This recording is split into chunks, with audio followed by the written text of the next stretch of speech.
બોડેલીમાં 10 લાખના check bounce કેસમાં આરોપીને બોડેલી કોર્ટે 1 વર્ષ સાદી કેદ સજા કરવામાં આવી છે।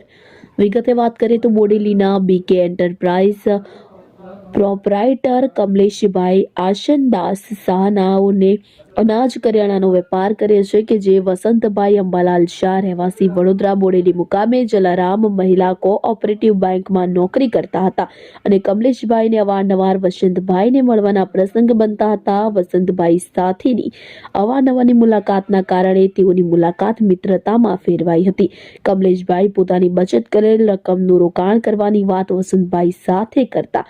ત્યારબાદ વસંતભાઈ કમલેશભાઈને મળેલા અને જણાવેલ કે મારા નાણાં કંપનીમાં રોકાઈ ગયા છે અને મારા વડોદરાના મકાનની લોન તાત્કાલિક ભરપાઈ કરવી પડે તેમ છે અને મને 4-5 માસ માટે નાણાંની જરૂરિયાત છે। જો તમારા પાસે નાણાં હોય તો મને ₹20 લાખ પૂરા કે જે 4-5 માસમાં પરત કરી દઈશું। આમ જણાવી વસંતભાઈ કમલેશભાઈ પાસે હાથ ઉછીની રકમ બચતમાંથી ₹10 લાખ હાથ ઉછીના રોકડ આપેલા અને કમલેશભાઈ નાણાંની જરૂરિયાત હોય વસંતભાઈ પાસે નાણાંની માંગણી કરતા વસંતભાઈ સંયુક્ત ખાતાવાળી બેંક ₹10 લાખનો લખી ચેક આપ્યો હતો અને કમલેશભાઈએ ચેક બેંકમાં ડિપોઝિટ કરતા ખાતામાં બેલેન્સ ન હોવાથી ચેક પરત આવતા કમલેશભાઈ કોર્ટમાં કેસ કરતા કમલેશભાઈ વકીલ મોહસિનભાઈ ધારદાર રજૂઆતને લઈને બોડેલી કોર્ટે વસંતભાઈને 1 વર્ષની સાદી કેદની સજા ફટકારી।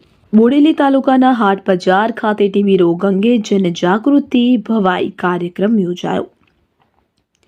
બોડેલી તાલુકાના હાટ બજારમાં જિલ્લા ક્ષય કેન્દ્ર છોટાઉદેપુર તરફથી જય મોગલ યુવક મંડળ જગદીશભાઈ આર અને તેમની સમગ્ર ટીમ દ્વારા ભવાઈનો કાર્યક્રમ યોજવામાં આવ્યો હતો કે જેમાં ટીબી રોગ અંગે જનજાગૃતિ કાર્યક્રમનું આયોજન કરવામાં આવ્યું હતું। જેમાં ટીબી સુપરવાઇઝર અજયસિંહ સોલંકી, બોડેલી તાલુકાના સુપરવાઇઝર ગૌરાંગ દરજી પાદરા, પીએચસી સુપરવાઇઝર પ્રમલાભાઈ રાઠવા સહિત પ્રાથમિક આરોગ્ય કેન્દ્ર ખાતેના સ્ટાફ ઉપસ્થિત રહી ટીબી રોગ વિશે ભવાઈની ટીમ દ્વારા ટીબી રોગ ભવાઈનું આયોજન કરવામાં આવ્યું હતું। તાલુકા ટીબી સુપરવાઇઝર અજયસિંહ સોલંકી તેમજ ભવાઈની ટીમ દ્વારા ભવાઈમાં ઉપસ્થિત રહેલા લોકોને ટીબી રોગ વિશે માર્ગદર્શન આપવામાં આવ્યું હતું। લોકોને આ ભવાઈ જોઈને ઉત્સાહિત રીતે આ કાર્યક્રમ જોઈ સફળ કાર્યક્રમનું આયોજન કરવામાં આવ્યું હતું।